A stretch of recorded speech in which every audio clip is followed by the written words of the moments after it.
উপভোক্তার bank account থেকে বাংলার বাড়ি প্রকল্পের টাকা গায়েব। এমনই চাঞ্চল্যকর অভিযোগ উত্তর 24 পরগনার দেগঙ্গায়। কাস্টমার সার্ভিস পয়েন্টে ফিঙ্গারপ্রিন্ট ব্যবহার করে জালিয়াতি হয়েছে বলে অভিযোগ। মানতে নারাজ কাস্টমার সার্ভিস পয়েন্টের ম্যানেজার।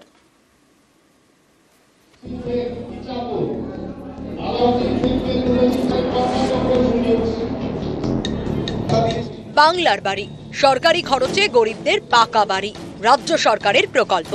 গত বছরের ডিসেম্বরে প্রথম কিস্তির টাকা দেওয়া হয় উপভোক্তাদের ব্যাংক অ্যাকাউন্টে। সেই টাকাই ব্যাংক অ্যাকাউন্ট থেকে হাওয়া। চাঞ্চল্যকর অভিযোগ উত্তর 24 পরগনার দেগঙ্গায়। উপভোক্তাদের দাবি, ব্যাংক অ্যাকাউন্টে টাকা ঢুকলেও সেটা তারা পাননি। তার আগেই ব্যাংকের কাস্টমার সার্ভিস পয়েন্ট বা সিএসপির ম্যানেজার টাকা তুলে নিয়েছেন।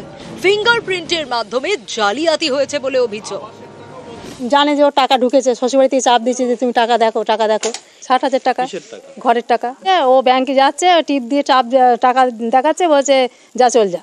বলো এবারে মাঝে মাঝে যায়, বলে কি তুই ওখানে আগে মেম্বারের সঙ্গে কথা বল, মেম্বারের সঙ্গে কথা বলে তারপর তুই টাকাটা আমার কাছে নিয়ে যাবি। শুধু এনার হয়েছে না আরো অনেকের হয়েছে? এখানে ওরই হয়েছে। এবারে ও তো এখানে আমাদের আর কারো হয়েছে আমরা তো জানি না, ও এবার আমাকে জানিয়েছে বলে তাই এটা প্রচার হয়েছে। আমি গরিব মানুষ, আমার ঘর নেই, তারপর আমার সরকার তো 60,000 টাকা দিয়েছিল, এবার ঘরের জন্য টাকা দিয়েছিল। এবার আমি টাকা তুলতে গিয়ে দেখি টাকা নেই। বইটা আপনি করে দেখি 3 বারে 60,000 টাকা আউট হয়ে গেছে। আপনি 1 টাকাও নেন না?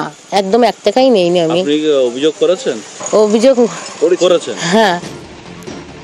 শুধু বাংলার বাড়ির উপভোক্তা নয়, ব্যাংক অ্যাকাউন্ট থেকে দেগঙ্গার 84 অনেকেরই টাকা গায়েব হয়েছে বলে অভিযোগ।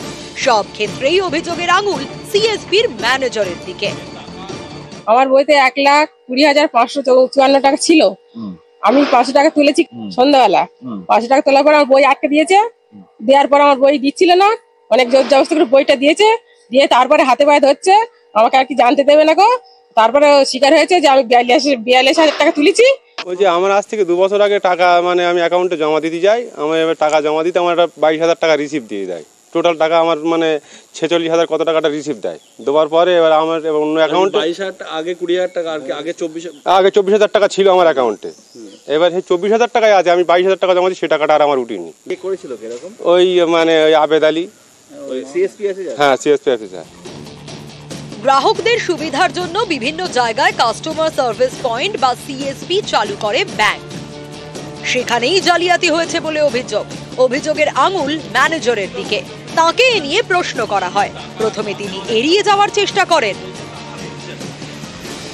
পরে দাবি করেন সব অভিযোগ মিথ্যা।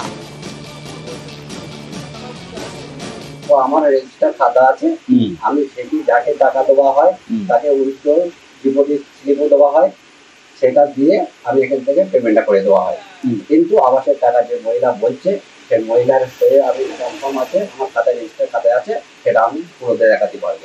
আপনার তো ক্যাশ জমা দিয়েছেন ব্যাংকে জমা দেওয়ার জন্য, সেখানে বলছে 2 বছর পরে তিনি যখন দেখছেন যে সেই টাকা জমা হয় না। এটা একদম সম্পূর্ণ মিথ্যা বললাম। দেগঙ্গা থেকে জিয়াউল আলম, নিউজ 18 বাংলা। রাজ্য সরকারের প্রকল্প বাংলার বাড়ি, আর এই প্রকল্পে বাড়ি তৈরির কাজ শুরু করতে বলে তাগাদা এবং নামখানার উপভোক্তাকে নোটিশ ব্লক প্রশাসনের। কিন্তু উপভোক্তার দাবি তিনি তো টাকাই পাননি, বাড়ি তৈরি শুরু করবেন কিভাবে? পঞ্চায়েত সমিতির দাবি যে ব্যাংক অ্যাকাউন্টে সমস্যা রয়েছে, তার জেরেই এই জটিলতা।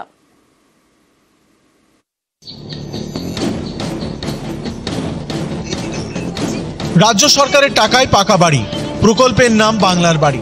প্রতি উপভোক্তার জন্য বরাদ্দ 1,20,000 টাকা, 2 দফায় 60,000 করে।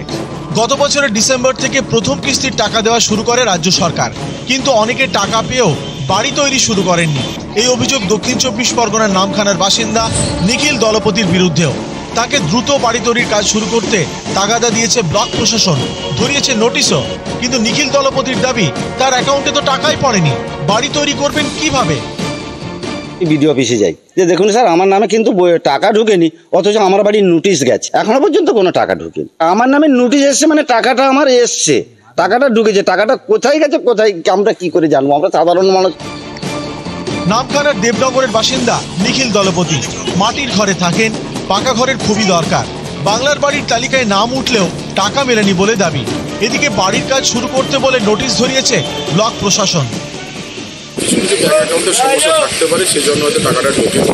অলরেডি সেই সব বেনিফিশিয়ারি যদি আমাদের সঙ্গে যোগাযোগ করে অথবা আমাদের যে আধিকারিক আছে, বিআই সাহেব আছেন, যদি পঞ্চায়েত সমিতির তরফ থেকে যদি ওনারা মানে আমাদের কাছে জানান, অবশ্যই সেটা সঙ্গে সঙ্গে রেকটিফাইড করে সেই যে টাকাটা পায় তার জন্য ব্যবস্থা।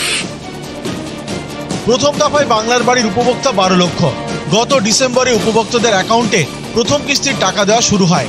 সেই 60,000 টাকায় বাড়ি তৈরির কাজ কতটা হয়েছে, সম্প্রতি এই নিয়ে নবান্নে রিপোর্ট দেয় পঞ্চায়েত দপ্তর। তাতে মেলে চাঞ্চল্যকর তথ্য। পঞ্চায়েত দপ্তরের রিপোর্ট অনুযায়ী 6 জেলায় বাড়ি তৈরির কাজে অত্যন্ত ঢিলেমি দেখিয়েছে। এই তালিকায় দ্বিতীয় স্থানে দক্ষিণ 24 পরগনা। নামখানা থেকে বিশ্বজিৎ হালদার, নিউজ 18 বাংলা।